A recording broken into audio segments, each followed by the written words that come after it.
months now, officially. I'm very excited about that. The book came to me as part of National Novel Writing Month, which I participated in the last 3 years. But that very first year, I took a class at Stanford with Chris Beatty, one of the founders of National Novel Writing Month in Berkeley. And thanks to him and the support of maybe the other 20 students, I had just enough accountability to write every single day for the entire month of November. The commitment you make with National Novel Writing Month is 50,000 words in that month. So that comes out to a little over 1,600 words a day. So that means each and every day you've got to get up, whether you want to or not, whether you feel the muse or not, get up and produce those words. If you don't, the next day you just got to do more words. So I tried to do a rigorous every day because I was terrified of getting behind. So it worked beautifully for me. That generated the first draft of the book, but it took me almost 2 more years to get Murder Most Garlic into a form that I felt was shareable. The book's dedicated to Eric Luther, a friend of mine in New York, who graciously served as what they call a developmental editor.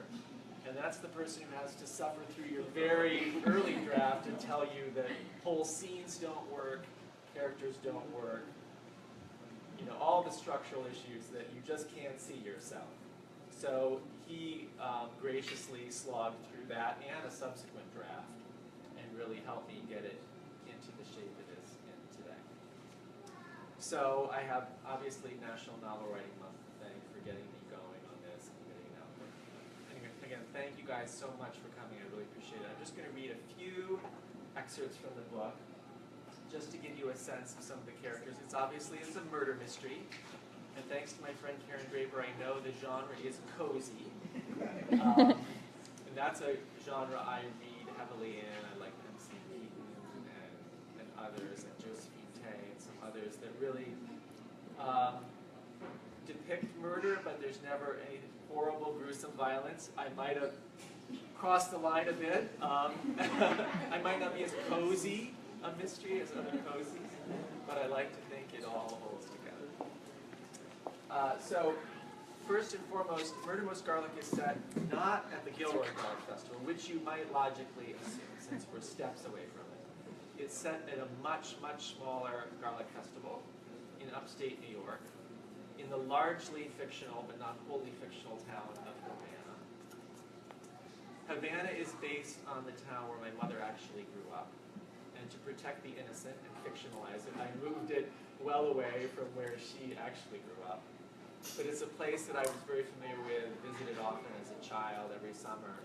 So I loved the idea of being able to set a murder mystery there in a town that's, at this point, economically depressed, has challenges, things like that. So I wanted to convey that in Havana and make that kind of a setting and part of the tension involved in the book. So the conceit of the book is that Gardner, the protagonist, and his sister attend this garlic festival every year. The town is desperately struggling economically and obviously wants tourists, and Gardner and his sister are more than happy to come every year because they've got the nostalgia for their childhood. And more importantly, they are absolutely obsessed with a woman named Maggie Clay. She owns the barn where the garlic festival is hosted every year, yet she is a woman of mystery. All 10 years they've been coming, they get little, if any, exposure to her, and so they're fascinated by her and spend a good time of their visit every year trying to figure out what her real story is. So clearly Maggie is a key character of the book. The barn itself, where the garlic festival is hosted, is a major character, and obviously Gardner, his sister. But I'm just going to read just brief excerpts that first of all introduce you to the woman of mystery, Maggie Clay, and then to the barn that she owns and graciously provides for the garlic festival every year. Maggie Clay was, at least in Gardner and Lane's minds, a local legend, even though she was a relative newcomer to Havana. They each had full, busy lives outside of Havana, but the minute they arrived, the two became little more than Maggie groupies, breathlessly obsessing over the mysterious woman who had owned Cheese City Farms, the host site for the Garlic Festival, for each of the last 10 years. Gardner imagined that if Hitler and Greta Garbo had a baby, she would be a lot like Maggie. a sort of despot who ultimately just wanted her love. Despite her purchase of a very public icon, a barn known statewide for its sheer scale and beauty, she steadfastly resisted press and shunned contact, even with the locals. The barn, an enormous 40-stall horse barn more than a football field in length, and built entirely of enormous cement blocks, was, to Gardner, one of the most beautiful buildings he'd ever seen. The structure's clean, elegant lines were capped by the improbably rich terracotta color of the roof, comprised of thousands of inch-thick curved clay tiles, custom made for the barn more than 100 years before. For those driving by, the barn looked perfect and regal, something out of a turn-of-a-century landscape. Only when you got closer to it did you notice that everything wasn't perfect. The occasional knocked-out window, the fine and not-so-fine webs of cracks spread across many of the blocks, the rotting paddock door sagging slightly on its hinges. The contrast between the present and the past, a barn that had clearly been stunning but was now far from ideal, always tempered Gardner's joy. And the barn also reminded him of just why his mother hadn't been back to Havana since her father had died. For her, the barn's beauty had always been marred. Now I'm going to skip considerably ahead in the book into the action. Clearly, things have gone wrong since their arrival. They don't call it murder for nothing. And Gardner is now investigating the crime. And he is the definition of an amateur sleuth. In his real life, he's a freelance writer who lives in New York City. But he's very frustrated with his job and has been kind of yearning for something new and different. So when things go wrong in Havana, he decides it's a good opportunity for him to explore a new area of interest, principally murder. Unfortunately, he's not the most talented sleuth, and he's gotten himself into a bit of a mess. And in this scene, we find him out in what's called a bog, which is kind of a wet, swampy area out beyond Havana.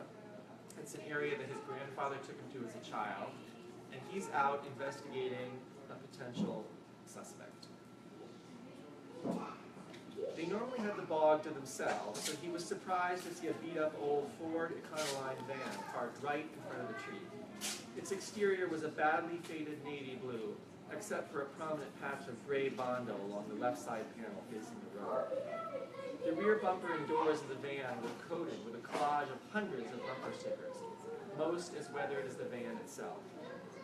He slowed to a crawl and maneuvered carefully to within a few yards of the van. Shutting off the car, he leaned forward to make out the text on some of the stickers. They included "Nuke a gay baby whale for Jesus," and "Keep honking, I'm reloading." His gut reaction was to turn and run, but that somehow dissolved when he saw "Free Tibet." In tiny script just below the words were "with purchase." The van owner may be a nut, Gardner reasoned, but he had a sense of humor. Gardner braced himself for leaving the safety of his car, pulling out his neon orange nylon briefcase and stuffing it with the picnic items from the ShopRite. He carefully locked the car door before heading around toward the oak. As he reached the right front fender of his own car, he noticed the string of dead squirrels hanging from one of the oak's branches, and the wild-looking man sitting on an old, dinged-up Coleman cooler between the van's passenger door and the tree. The man's grizzled face was covered with scraggly hair in various shades of gray. He wore a moth-eaten flannel hunting jacket in an improbably cheery plaid, his dirty khakis ending in a pair of steel-toed work boots. The short distance between them wasn't enough to keep a strong odor of excrement and stale beer from reaching Gardner. Fighting hard to swallow his mix of prejudice and revulsion, he proceeded down to the tree, saying as hearty a hello as he could muster, as he started down the trail. He doubted there would be a response, but didn't wait for one. He was quickly plunged into a thick stand of oaks and pine trees, with shrubs and the occasional fallen tree obscuring the barely defined path. 10 minutes later, having negotiated the occasional patch of standing water or poison ivy, he entered a small clearing covered by a dense mat of pine needles. Around its edge were the remains of the picnic pavilion and a few other small outbuildings. He squatted on a log in the middle of the clearing, breathing the chilly, moist air in and out rhythmically as he stared out into the bog. thick shade that surrounded him contrasted sharply with the bright openness of the bog itself, sunlight shining off the glossy green of the paths. As the years had gone by, and the skeletons of the CCC buildings had increasingly been picked over for wood, the structures had gotten creepier, and the bog felt strange without the usual group of family around. He missed Lane even more keenly, and realized Jan hadn't even been out here. After gathering a pile of sticks, he began slowly nursing a fire in the circle of rocks that sat in front of the main picnic pavilion. He sat close to the fire, having not dressed for the increasingly chilly temperature, and started cooking his hot dog as soon as the embers glowed orange under gray. His hot dog, already a bit black on one end, started to slide off the stick, and he leaned forward to affix it better. A shot rang out from behind, and he felt a fierce sting on his left shoulder. In full panic, he fell toward his right, hitting the ground. Just as he considered crawling back toward the pavilion, another shot rang out, and a voice called out, "Cease fire, that ain't a deer." Hopefully that gives you some flavor of Havana, some flavor of the barn, some flavor of Gardner, and some of the challenges that he, as an amateur sleuth, is going to face during the book. So thank you for listening to the exercise. I'm glad to take any questions you might have. I just open that up. Yes, please. So you wrote every day. Did you usually do it like first thing in the morning, make sure you got it out of the way, or? I started fresh in the morning, and that was when I was usually my most productive. Sometimes that didn't work out, and sometimes it was midnight and I was just trying to get the words out. Morning is definitely my freshest time. Because I would usually wake up, when I'm writing, I usually wake up around 3 in the morning because I have some idea of something that needs to happen, or something I got wrong, or some clue that I need to insert. So then I write those all down in Evernote. And then after about an hour of doing that periodically, I have to just get up and actually write because I have too many ideas that I have to put down. Yes? So, did you write the entire book in 30 days? No, I wrote the 50,000 words. Okay. Just barely. And then added about 30,000 more words over the next year and a half to kind of flesh it out. At least I got the bones of the book done in November, kind of the whole plot arc. Some people kind of write in a very linear fashion and flesh out as they go, but I